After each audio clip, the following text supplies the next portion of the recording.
CSR के माध्यम से अनेक अनेक स्थानों पर शिक्षा के उत्थान के लिए अपना योगदान देने वाले सभी हमारे प्रतिनिधिगण, आए हुए अतिथिगण और जिनके निमित्त आज ये कार्यक्रम हो रहा है, हमारे ऐसे प्रिय छात्र एवं छात्राएं, हमारे शिक्षा विभाग के सभी पुरस्कार प्राप्त करने वाले सभी अध्यापकगण, सभी विद्यालय, मैं सबसे पहले तो आप सभी का आज ये भवन का यहाँ पर लोकार्पण भी हुआ है, इसका उद्घाटन भी हुआ है, ये प्रारंभ हुआ है। और अच्छी बात यह है कि हम लोग जो बार बार कहते हैं और हमारे आदरणीय प्रधानमंत्री जी कहते हैं कि जिसका हम लोग शिलान्यास करते हैं उसका लोकार्पण भी करते हैं, यानी कि जो योजना शुरू होती है वो योजना पूरी होती है। और इस अवसर पर हम इतने शानदार आज इस सभागार में बैठे हैं। अभी मैं अपनी शिक्षा मंत्री जी से बात कर रहा था तो वो कह रहे थे कि अब अनेक अनेक कार्यक्रम इसमें संचालित होते हैं, तमाम प्रशिक्षण के कार्यक्रम चलते हैं, राज्य भर के अनेक जो कार्यक्रम होते हैं उन कार्यक्रमों का संचालन इस सभागार में होता है। यहाँ आप सब आज पधारे हैं, मैं आप सबका स्वागत करता हूँ, आप सबका अभिनंदन करता हूँ और जिनको आज पुरस्कार प्राप्त हुआ है उन सबको बहुत बधाई देता हूँ। आज का दिन उत्तराखंड की शिक्षा व्यवस्था के लिए अत्यंत ही महत्वपूर्ण दिन है, जिस दिन हमें आज हमारे शिक्षकगणों को, हमारे CSR से अपना योगदान देने वाले और विद्यालयों में जो शिक्षा के माध्यम से हमारे नौनिहालों के भविष्य का निर्माण करते हैं, उन सभी को एक साथ आज मैं कहूँ कि एक समूह को जो शिक्षा को बढ़ाने में एक साथ एकता के साथ काम कर रहा है, उस समूह को मैंने शिक्षा मंत्री जी ने, उमेश शर्मा काऊ जी ने आज ये सौभाग्य आप सब ने हम लोगों को दिया, तो हम सब लोग अपने को सौभाग्यशाली मानते हैं और आप सबको इस अवसर पर हम बधाई देते हैं। क्योंकि जहां आज एक और उत्कृष्ट शैक्षिक परिणाम लाने वाले विद्यालय, विद्यार्थी, प्रधानाचार्यगण, पंडित दीनदयाल उपाध्याय शैक्षिक उत्कृष्टता पुरस्कार से सम्मानित होने वाले SCRT उत्तराखंड के नवनिर्माण भवन के साथ ही 442 जो स्मार्ट क्लास है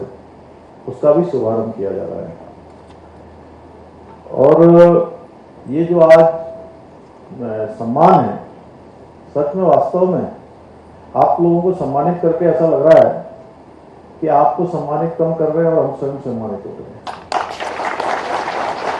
क्योंकि शिक्षा का जो महत्व है हम सभी जानते हैं और आप सभी ने अपनी मेहनत से, लगन से, समर्पण के दम पर ये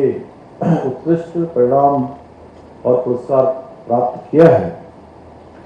ये पुरस्कार इस बात का भी प्रमाण है कि आपकी कड़ी मेहनत का प्रतिफल है जो आपने कठिनता से किया है। ये निश्चित रूप से जहां आपका प्रोत्साहन हो रहा है आप सभी का कि एक तरह से इतने बड़े उस पर इतने सारे विद्वान लोग बैठे हैं, एक टीम बैठी है पूरे राज्य की, वहीं ये आपके प्रोत्साहन के साथ साथ ये भविष्य के लिए प्रेरणा भी है। मैं आशा करता हूं कि इस पुरस्कार से आप में एक नई ऊर्जा का संचार होगा और आगामी वर्षों में जो परीक्षा देने वाले हमारे बच्चे हैं वो उनको और लगन से और अच्छा परिणाम, यानी कि जिस कक्षा में आपका अच्छा परिणाम आया है, आगे आने वाले वर्षों में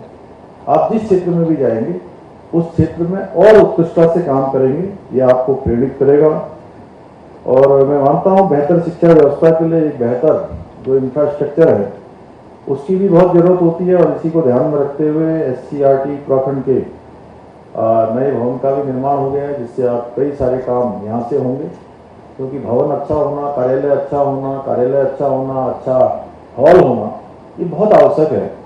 और इस दिशा में मैं शिक्षा मंत्री जी को विशेष रूप से उनको बधाई देता हूँ कि उन्होंने भारत सरकार से अनेक प्रयासों से यहाँ पर जो है जो धनराशि है वो धनराशि भारत सरकार से स्वीकृत करवा के लाए हैं। और यह भवन हमारी प्रशासनिक सुविधाओं को बढ़ाने के साथ ही शैक्षिक गुणवत्ता में सुधार, अनुसंधान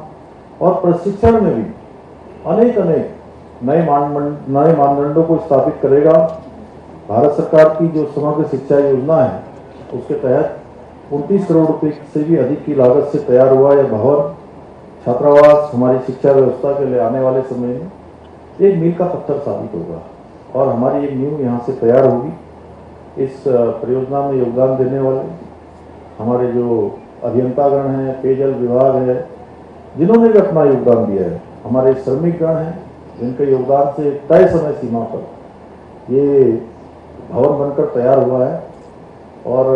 बड़ा अच्छा भी लग रहा है यहाँ पर आकर। मैं देख रहा हूँ कि जो है सच में जिस प्रकार के भवनों की अब आवश्यकता है हमको, बहुत ही अच्छा, क्योंकि हम लोग अनेक स्थानों पर जाते हैं, देश दुनिया में जाते हैं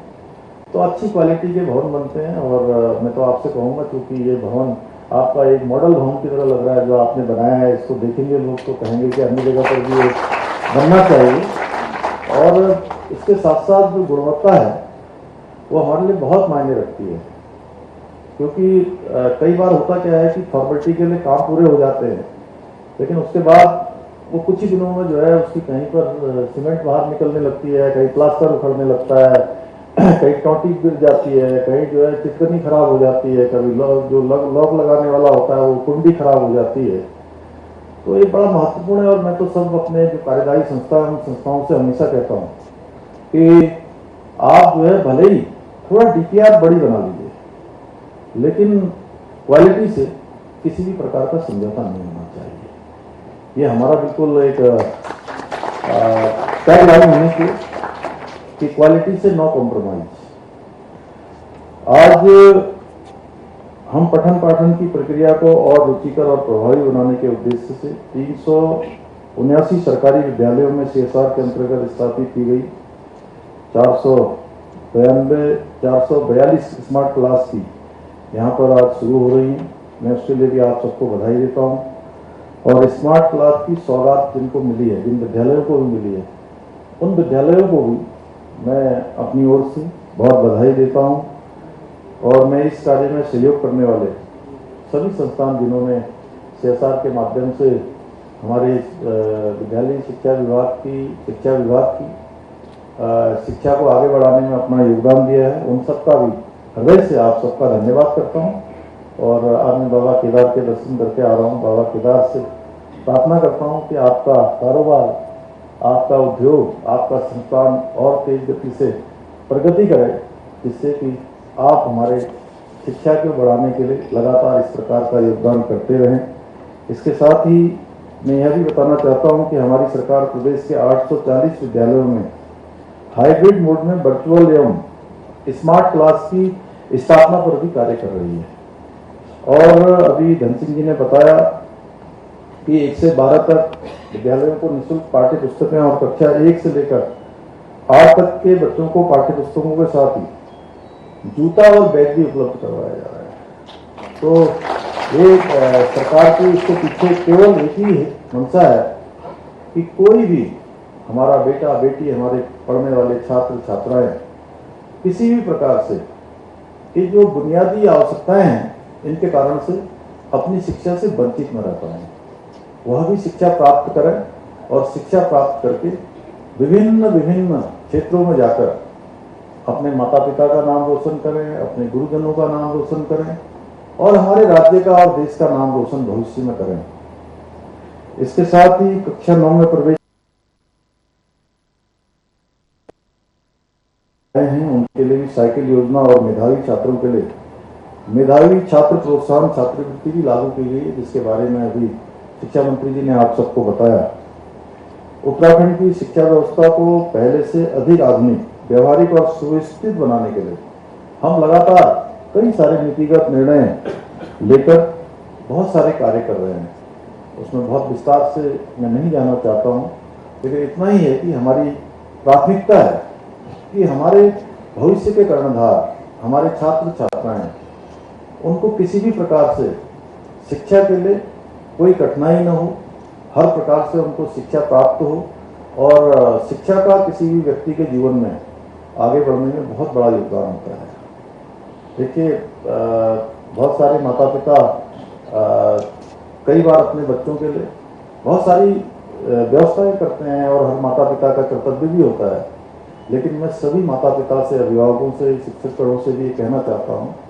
कि शिक्षा एक ऐसा है कि अगर सरस्वती माँ की कृपा रहेगी तो सारी कृपाएं हो जाएंगी। यानी कि माँ सरस्वती विद्या की अगर प्राप्ति है तो फिर रास्ते स्वयं जो है वो खोज लेंगे। आपने जिस प्रकार से जन्म देकर उनको बड़ा किया है, उसी प्रकार से शिक्षा देने में भी माता पिता और गुरुजनों का योगदान एक प्राथमिकता के आधार पर हो तो निश्चित रूप से हमारे प्रधानमंत्री जी ने जो हमारे राज्य के बारे में बाबा केदार की भूमि से कहा था कि ये 21वीं सदी का तीसरा दशक उत्तराखंड का दशक होगा, तो निश्चित रूप से हम इस दिशा में आगे बढ़ेंगे। और मुझे आप सबको यह भी बताते हुए खुशी हो रही है कि हम विकास के पैमाने पर, विकास के मानदंडों पर ठीक प्रकार से ठीक दिशा में आगे बढ़ रहे हैं। अभी एक सप्ताह पहले भारत सरकार के नीति आयोग द्वारा जो राज्य के सभी प्रदेशों का, भारत के सभी प्रदेशों का एक इंडिकेटर जारी किया है, एक रैंकिंग जारी की है। उस रैंकिंग में हमारा राज्य उत्तराखंड नीति आयोग के सतत विकास के लक्ष्यों को प्राप्त करने में पूरे देश में नंबर 1 स्थान पर जो है पहुंचा है। और हमारे लिए चुनौती है कि आने वाले वर्षों में भी हम वहीं पर बने रहें। इसको लेकर हम लोग बहुत सारे काम कर रहे हैं। अभी अभी हमने GEP भी, ग्रॉस इन्वायरमेंट प्रोडक्ट, विकास के मामले में हम कितना आगे बढ़ रहे हैं और पर्यावरण की हम कितनी चिंता कर रहे हैं, वो किस प्रकार से हम दोनों में संतुलन बना रहे हैं, वह भी हमने सूचकांक उसका भी जारी किया है। आने वाले वर्षों में वह भी हमारे लिए पूरे भारतवर्ष में एक नया मानदंड होगा, नया आदर्श होगा, जिसकी शुरुआत देवभूमि उत्तराखंड से हो रही है। साथ ही बड़े मेधावी छात्र और छात्राओं के लिए हमने निर्णय भी लिया है कि प्रदेश के प्रत्येक विकासखंड के हाई स्कूल और इंटर के 5 टॉपर्स जो हमारे बच्चे हैं उनको भारत भ्रमण भी कराया जाएगा, जिससे कि उनका एक बड़ा एक्सपोजर होगा। हमने ये भी फैसला लिया है कि राज्य के 559 चिन्हित क्लस्टर विद्यालयों को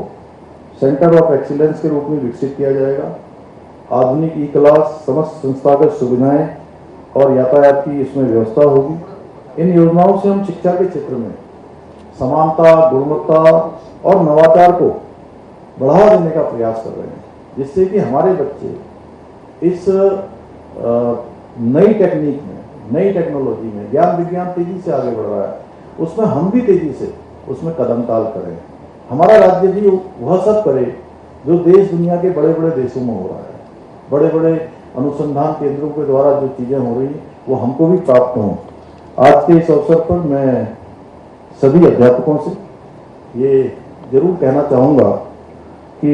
वो बच्चों की जो नैतिक शिक्षा है और पर्यावरण की शिक्षा है, उस पर विशेष ध्यान देने की हम सबको आवश्यकता है। हम सब इस ओर विशेष रूप से ध्यान देंगे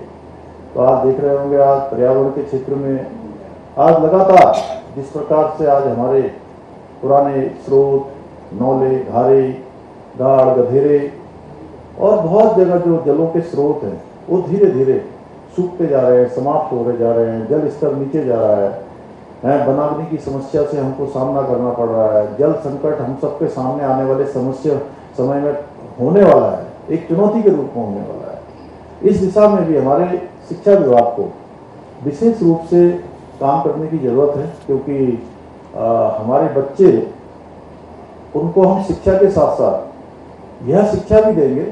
तो आने वाले जो भविष्य में हमारे सामने चुनौतियां हैं, उन चुनौतियों के लिए वो ठीक प्रकार से तैयार होंगे। और नैतिक शिक्षा का महत्व हम सभी जानते हैं कि वो किसी के भी जीवन में कितना आवश्यक है, कितना जरूरी है। और ये विषय पाठ्यक्रम का हिस्सा भी है, इसलिए इन विषयों को अच्छे से समझाया जाए और बच्चों में नैतिक